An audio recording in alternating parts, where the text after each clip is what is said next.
అటేమైంది ఇంద్రమ్మ ఇల్లు అన్న కొత్తగా బిడ్డ ఇంద్రమ్మ ఇల్లు అని పేరు పెడితే కేంద్ర ప్రభుత్వం నుంచి ఒక్క ఇల్లు రాసి పెట్టుకోండి. ఇచ్చేది ప్రధానమంత్రి ఆవాస్ యోజన.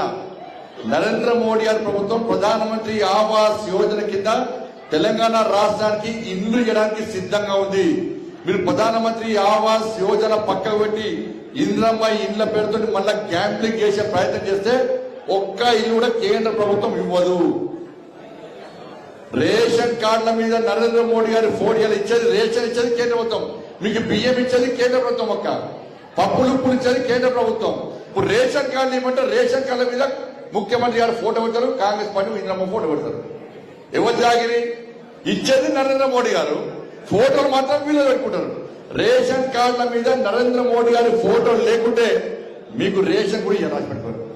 పేదలకు డైరెక్ట్ ఇస్తాం, ఎట్టియాలో ప్లాన్ చేస్తాం. మేము పేదలకు అన్యాయం చేయం. మేము ఇల్లు ఇచ్చే విషయంలో పేదలకు అన్యాయం చేయం.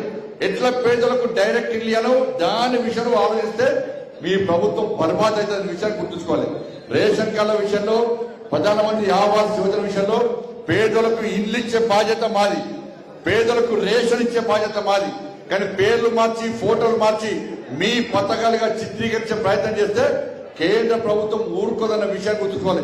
పైసలు మనై, పేరు మాత్రం కరీంనగర్ బీఆర్ఎస్ చెప్పుకుంటే కాంగ్రెస్ మళ్ళీ చెప్పుకుంటారు. వాళ్ళు 30,000 కోట్లు మిత్తి కడుతున్నారు సంవత్సరానికి. కాంగ్రెస్ 30,000 కోట్లు సంవత్సరం లోపలనే మిత్తి కడుతున్నారు.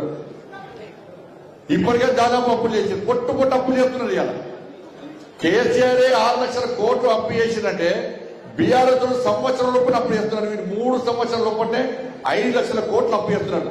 ఈ అప్పు ఎవరు కట్టాలి? మనమే కట్టాలి, మనమే పన్నులు వేస్తారు మనకే. కాబట్టి ఆలోచించాలి. నిధులు ఇచ్చేది, అభివృద్ధి చేసేది కేంద్ర ప్రభుత్వం, ఇచ్చేది నరేంద్ర మోడీ గారి ప్రభుత్వం. కానీ సొక్కొక్కరిది సోకొక్కరిది అన్నట్టుగా బీఆర్ఎస్ పార్టీ గతంలో ఏం చేసిందో కాంగ్రెస్ పార్టీ ప్రభుత్వం కూడా గదే చేస్తుంది. కాబట్టి ఈ స్థానిక సంస్థల ఎన్నికల్లో ప్రజలందరూ ఇలా అలర్ట్ గా ఉండాల్సిన అవసరం ఉన్నది. అంటే అదేవిధంగా దానికంటే ముందొచ్చేటువంటి ఎమ్మెల్సీ ఎన్నికలు కూడా మేధావి వర్గం అంతా కూడా ఆలోచించాలి. మేధావులు తప్పు చేస్తే సమాజాన్ని, దేశాన్ని, తెలంగాణ రాష్ట్రాన్ని ఎవరు కాపాడలేడు. మీరు మేధావులకు సంబంధించిన కొన్ని ఎన్నికలు మేధావులు తప్పు చేస్తే మొత్తం పూర్తిగా తెలంగాణ రాష్ట్రం సర్వనాశనం అవుతుంది.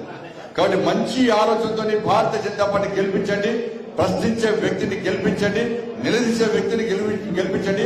అటువంటి పార్టీకి అవకాశం ఇవ్వాల్సిందిగా మీ అందరికీ విజ్ఞప్తి చేస్తూ తప్పకుండా